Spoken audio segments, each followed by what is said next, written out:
묵상 기도드리심으로 2020년 9월 첫째 주 수요 예배를 하나님께 드리겠습니다.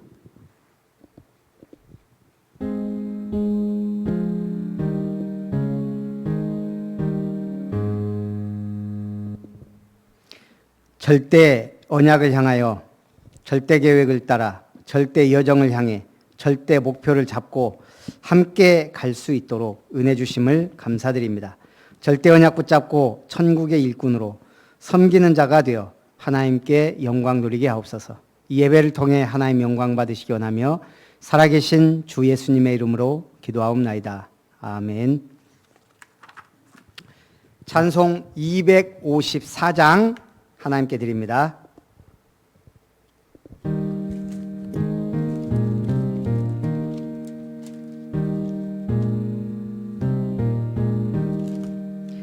내 주의 보혈은 정하고 정하다. 내 죄를 정케 하신 주 날 오라 하신다. 내가 주께로 지금 가오니 십자가의 보혈로 날 씻어 주소서.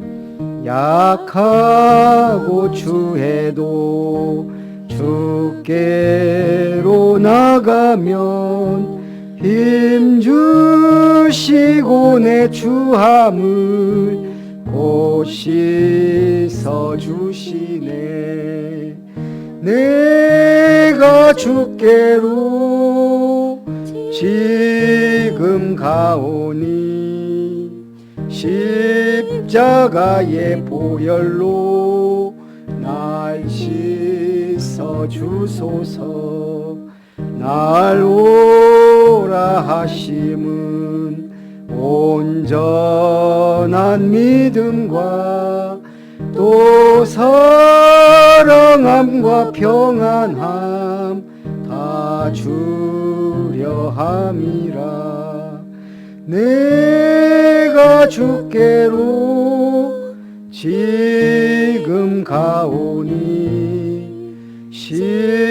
십자가의 보혈로 날 씻어 주소서. 큰 죄인 복받아 살 길을 얻었네. 또 한없이 넓고 큰 은혜 베풀어 주소서.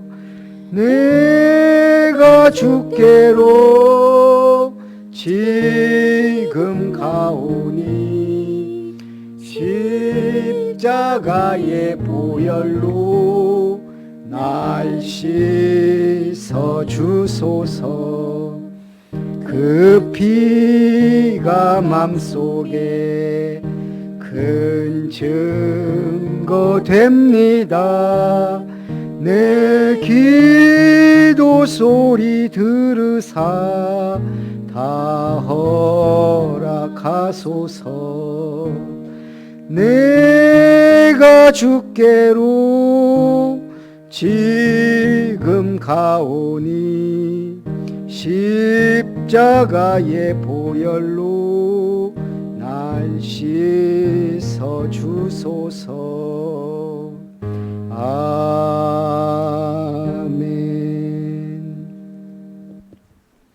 기도하겠습니다. 내게 줄로 지어준 구역은 아름다운 곳에 있으며 나의 기업이 실로 아름답도다. 언약 속에서 아름다운 교회를 세우시고 지금까지 인도하신 하나님께 감사드립니다. 전 세계의 재앙 가운데 있는 코로나 팬데믹 사태를 하나님이 허락하시고 이 재앙 가운데 복음의 빛을 발하도록 축복하심을 감사드립니다. 이 사태가 종식되어 참된 예배를 하나님께 드리고 참 전도와 선교의 사명을 감당하도록 우리에게 은혜 베푸시고 성령으로 역사해 주옵소서. 하나님의 은혜를 따라 절대 언약을 향하여 가자라는 말씀으로 절대 계획 언약의 흐름을 따라가며 절대 여정 언약의 여정을 향해 가며 절대 목표 언약의 사명을 잡고 가므로 하나님의 기업을 아름답게 세우되 미션타운을 통해 성경적 전도운동을 순천 28만 살릴 3천 제자를 호남 동부에 7천 제자를 세워 전세계 237개 나라를 품고 기도하는 교회 되게 하옵소서. 렘넌트 타운을 통해 우리의 후대들이 말씀과 포럼과 인턴십과 미션을 받아 참된 응답 속으로 들어가는 렘넌트 공동체 훈련장의 축복을 허락하옵소서. 대형아 유치부, 초등부, 중고등부, 대학 청년부가 아름답게 성장하게 하옵소서. 힐링타운을 통해 재앙시대, 중독시대, 정신병 시대를 치유하는 교회가 되어 성경적, 복음적 치유사역을 허락하시고 아름다운 미션이 복음복지, 전도복지를 위한 햇살지역 아동센터로 축복하시고 이제 이룸 사회적 협동조합을 세워가심을 감사드립니다. 하나님의 은혜 속에 참 복음 있는 교회로 전도와 선교의 사명 감당하며 렘넌트 살리며 치유와 복지의 사명 감당하는 교회가 되게 하옵소서. 섬기는 모든 선교사님들과 그 나라와 현장과 개척교회를 축복하여 주옵소서. 하나님의 은혜를 따라 한 주간도 절대 언약 붙잡고 천국의 일꾼으로 섬기는 자가 되라는 말씀 가운데 절대 언약 붙잡은 자 미리 응답받게 하시고 천국의 일꾼으로 부름받은 자 주님이 보내신 포도원에서 성실하게 사명 감당함으로 주님께 칭찬 듣는 일꾼 되기 원하며 참으로 주님의 십자가와 부활을 바라보며 섬기는 자와 종이 되어 하나님께 영광 드리게 하옵소서. 천국의 일꾼 된 자로 현장을 치유하며 생명 시스템을 세우게 하옵소서. 아름다운 교회와 내 집 13개 교회와 전문 사역자들과 모든 성도들을 축복하여 주옵소서. 오늘도 이 예배를 통해 하나님 영광 받으시기 원하며 살아계신 주 예수님의 이름으로 기도하옵나이다. 아멘.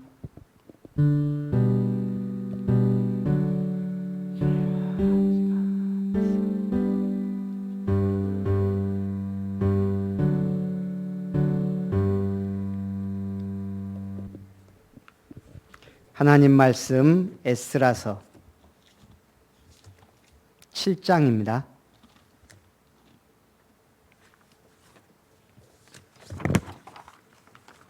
저와 같은 성경 구약 718페이지 에스라 7장 1절부터 10절까지 함께 합독하도록 하겠습니다.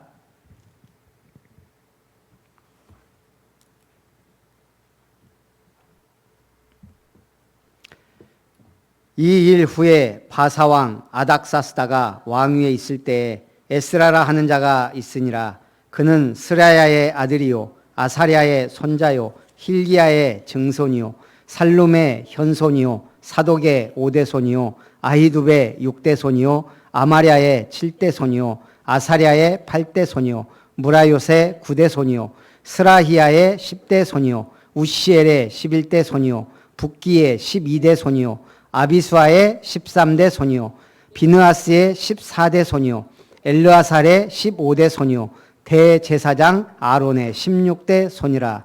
이 에스라가 바벨론에서 올라왔으니 그는 이스라엘의 하나님 여호와께서 주신 모세의 율법에 익숙한 학자로서 그의 하나님 여호와의 도우심을 입음으로 왕에게 구하는 것은 다 받는 자이더니 아닥사스다 왕 제7년에 이스라엘 자손과 제사장들과 레위 사람들과 노래하는 자들과 문지기들과 느디님 사람들 중에 몇 사람이 예루살렘으로 올라올 때 이 에스라가 올라왔으니 왕의 제7년 5째 달이라.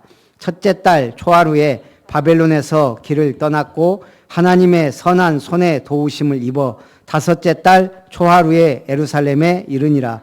에스라가 여호와의 율법을 연구하여 준행하며 율례와 규례를 이스라엘에게 가르치기로 결심하였었더라. 아멘. 에스라의 결심이라는 말씀으로 은혜를 나누고자 합니다. 본서의 제목이 에스라입니다. 그런데 정작 에스라가 나타난 것은 전체 10장 중에서 7장인 본장부터입니다. 제사장이요 서기관이며 학사였던 에스라는 비록 공적 관리는 아닙니다. 그러나 아닥사스다의 명을 받아 이스라엘 백성들을 지도하기 위하여 귀환합니다. 아닥사스다 왕은 이를 위한 조서를 내렸고 에스라는 이스라엘의 지도자들을 모아 귀환했습니다.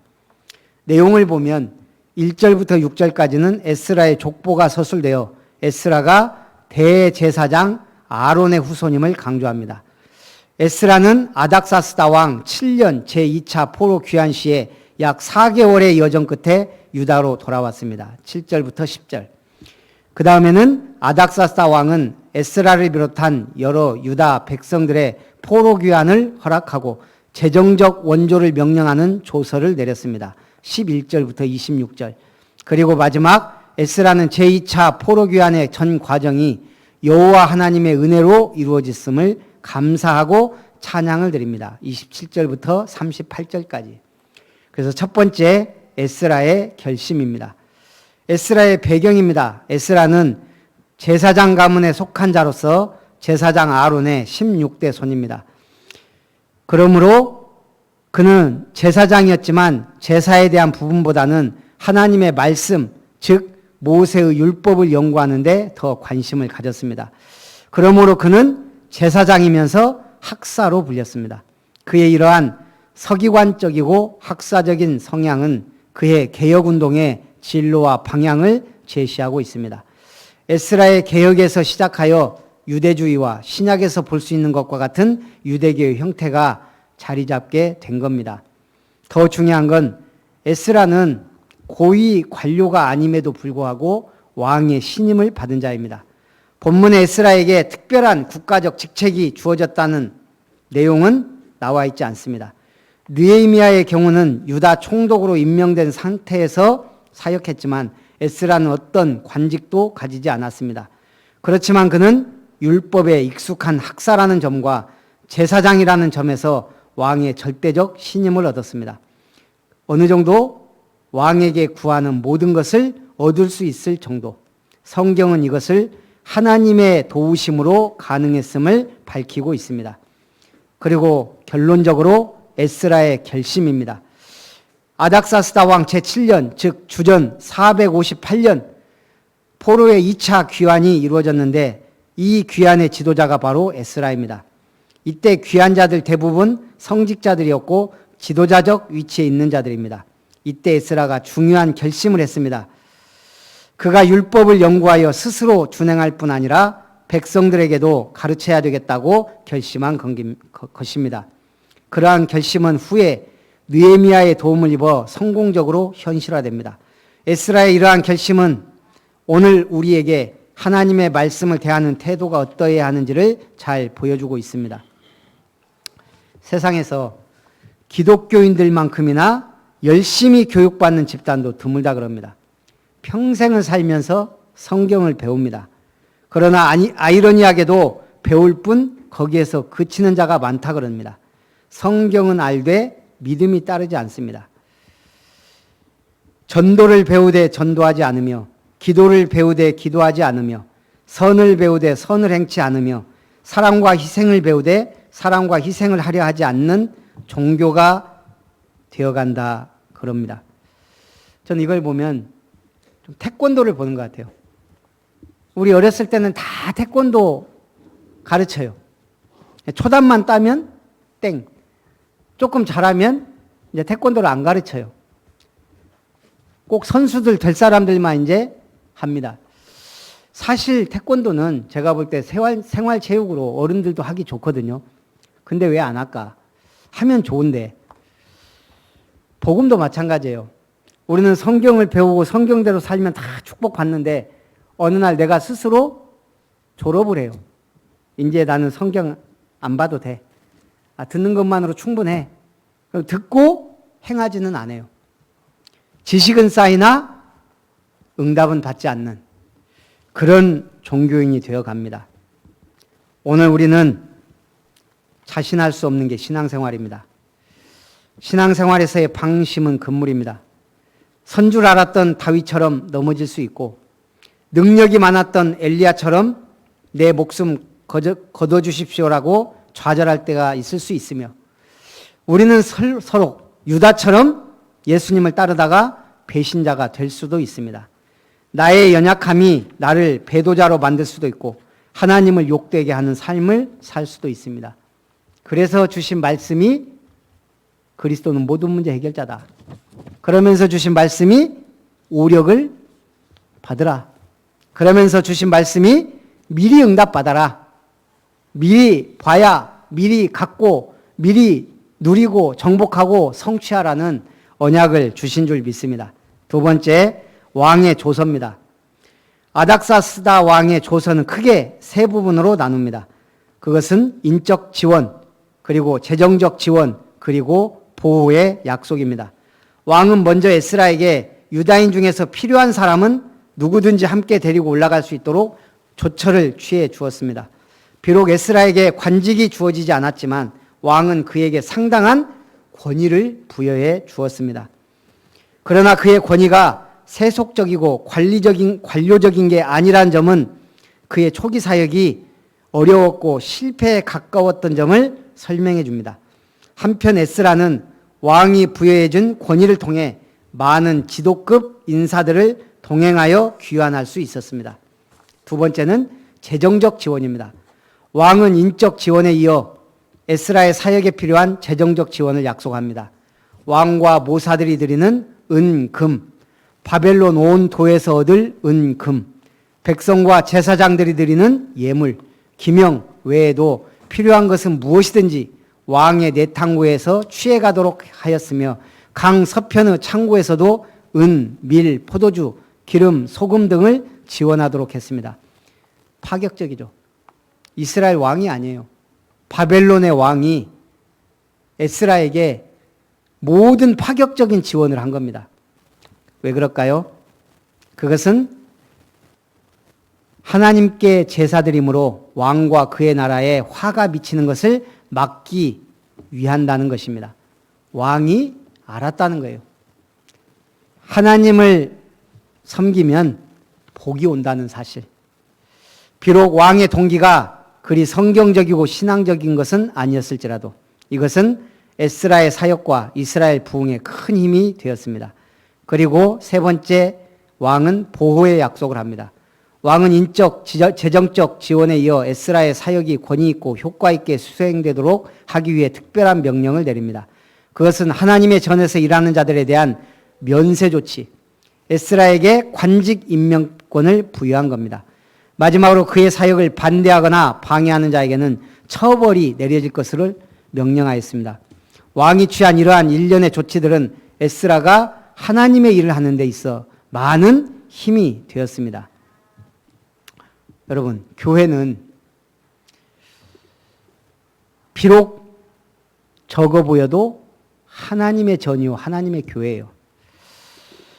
여러분, 목사는 놀아도 주의 종이고 부족해도 하나님의 일을 하는 사람이에요. 성도는 모자라도 하나님의 자녀요, 하나님의 백성이에요. 불신자들은 이 사실을 알지 못합니다. 그러나 만약 신자가 이걸 알면 이건 큰 믿음의 힘이 되고 나의 배경이 돼요. 비록 엘리 제사장이 무능하고 타락했지만 한나는 큰 응답을 받았어요. 오늘 응답받기를 주님의 이름으로 축원합니다. 알뜰함과 검소함이란 말, 두 단어 속에 들어있는 공통적인 단어가 있어요. 알뜰함과 검소함 속에 절약이라는 단어를 담고 있습니다. 그런데 알뜰함과 검소함이란 단어는 조금 차이가 있습니다. 그 쓰임새를 보면 방향이 다릅니다. 알뜰함이란 말에는 장래를 준비하고 대비하거나 또는 자기의 가치를 높이기 위해 하는 목적의식이 배어 있습니다. 뭔가 업그레이드 시키는 것이 동기가 되는 겁니다.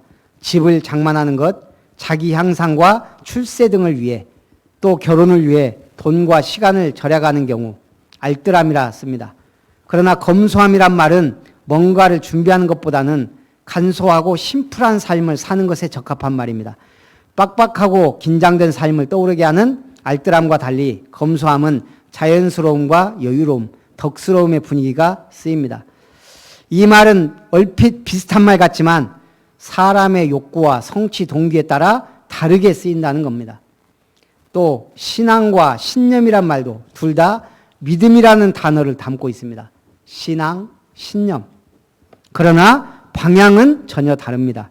신념은 자기의 생각을 기준으로 해서 갖는 믿음입니다.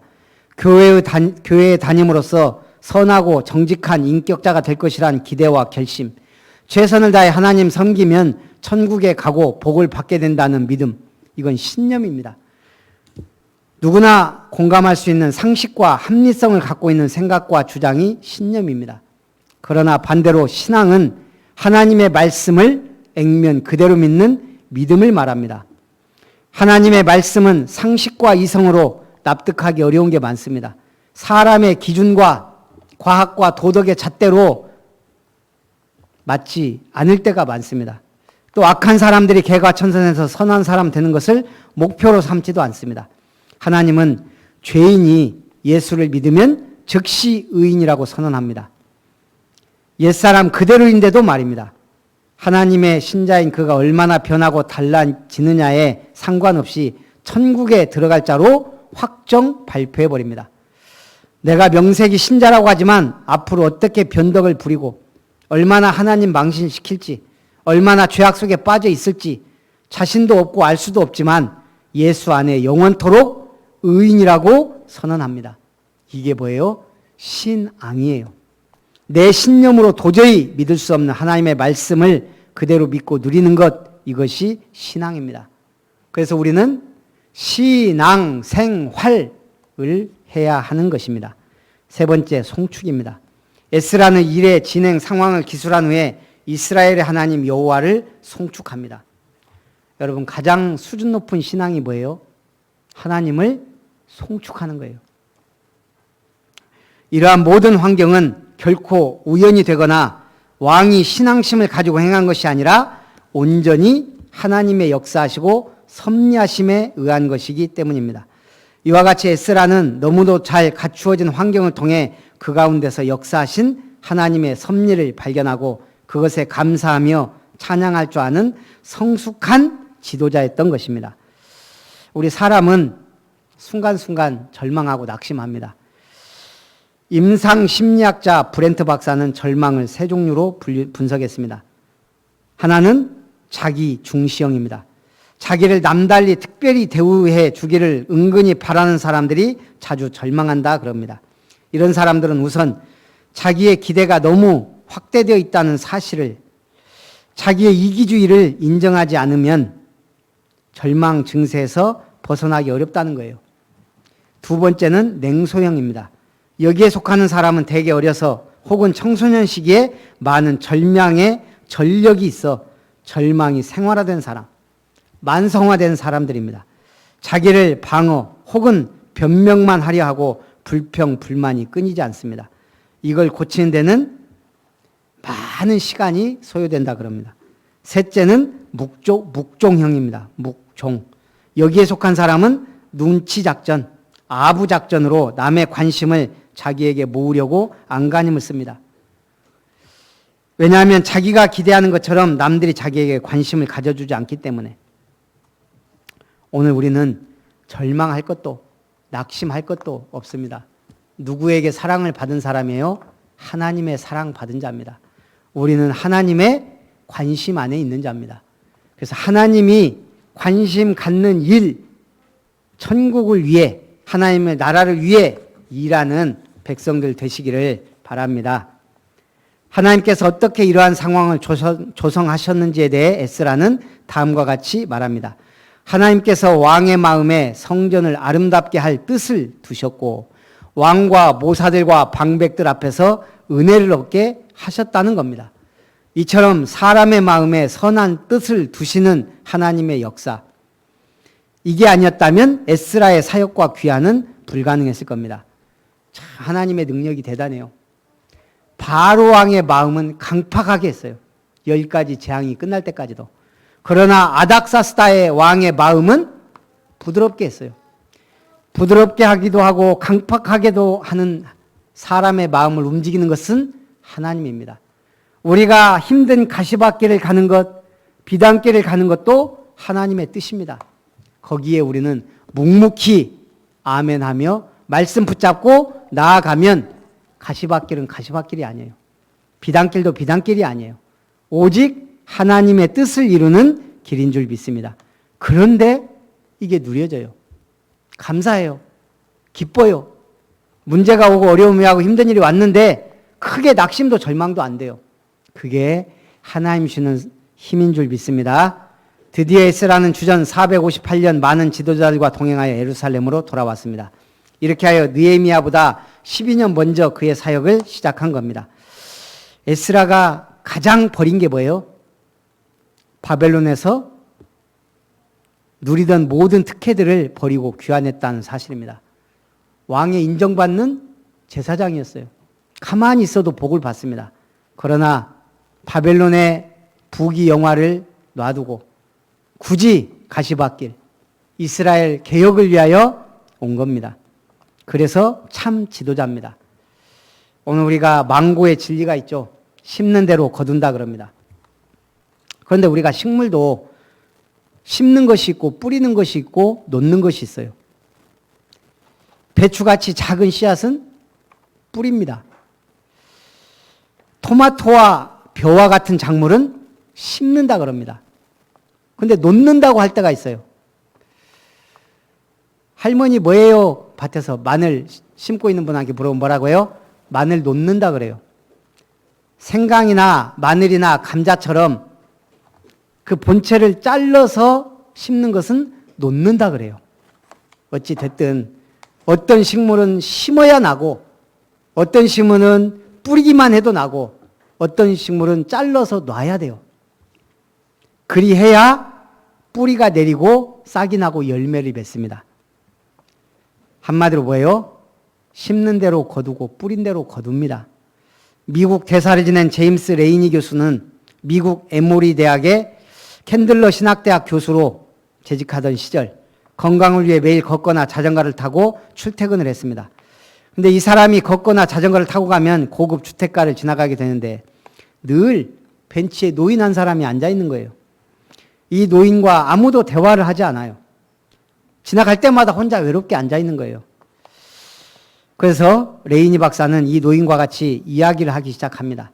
앉아서 얘기도 해주고 노인 집에 가서 잔디도 깎아주고 정원도 관리도 해주고 그래서 같이 말벗이 되어준 거예요.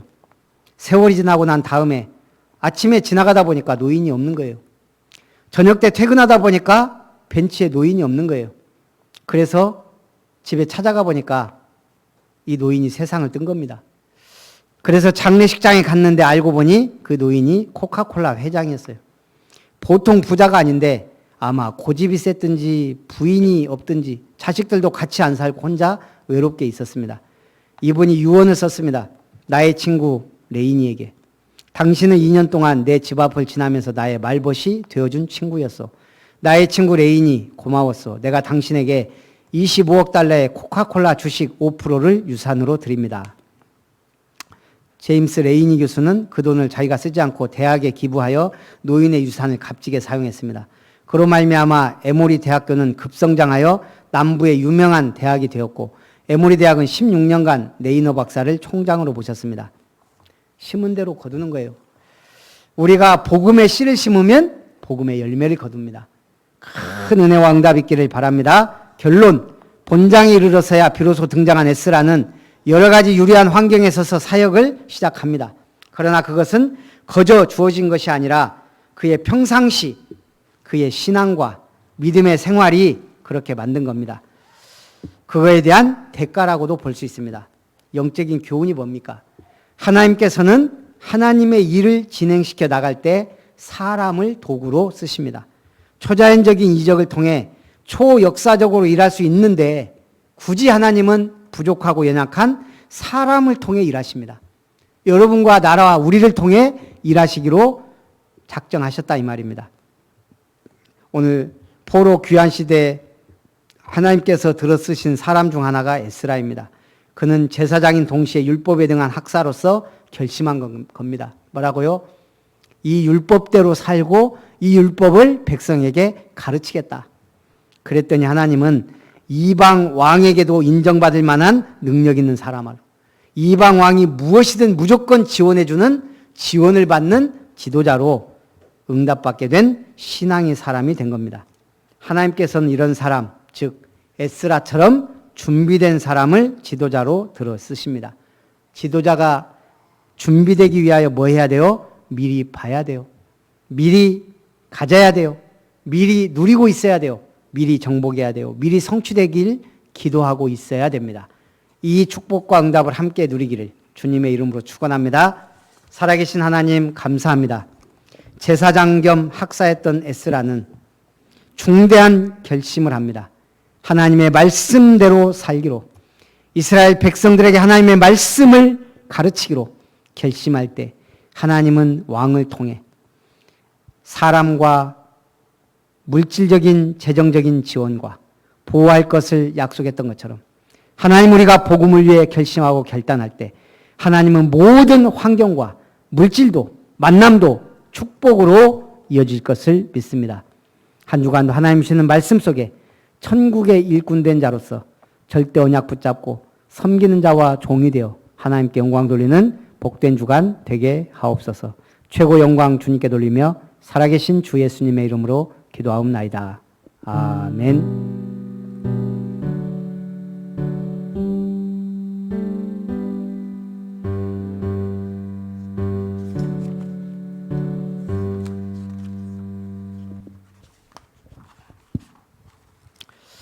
광고 드립니다. 일단 전남 지역 이제 2단계로 낮아졌지만 우리가 기도하면서 우리 예배에 승리할 수 있도록 기도해 주시기 바랍니다. 최대한 내 집 교회 하시고 또 주일날 꼭 와야 될 분들은 참여해서 함께 예배 드리기를 원합니다. 우리 햇살지역 아동센터와 또 이룸 사회적 협동조합 설립과 사업을 위해 기도해 주시기 바랍니다. 우리 군선교사 지원우 신우석, 대학 지선아, 해외 이예슬린 김효진, 특별히 수능 김설아, 황경주, 김민영 렘넌트 위해서 또 기도해 주시기 바랍니다. 렘넌트 신학교 주일이 둘째 주일 이번 주입니다. 대한예수교 장로회 개혁교단 총회가 9월 21일부터 21일 예원교회에서 있습니다. 다음 주 14일부터 17일까지 캠프위원회 총무단 캠프가 제주 캠프로 진행이 됩니다. 기도해 주시기 바랍니다. 우리 찬송 435장 부르신 후에 축도로 수요예배를 마칩니다. 435장.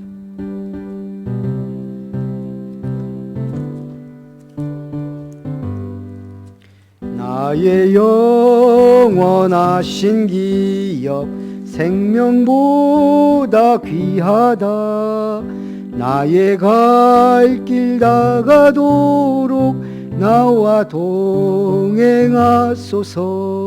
주께로 가까이 주께로 가오니 나의 갈 길 다가도록 나와 동행하소서. 세상 무기 안일함과 모든 명예 버리고 험한 길을 가는 동안 나와 동행하소서.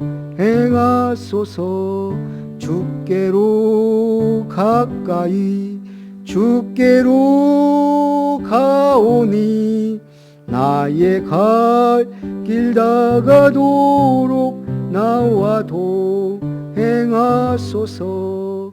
어두운 골짝 지나가며 험한 바다 건너서 천국 문에 이르도록 나와 동행하소서. 주께로 가까이 주께로 가오니 나의 갈 길 다가도록 나와 동행하소서. 행하소서. 아멘.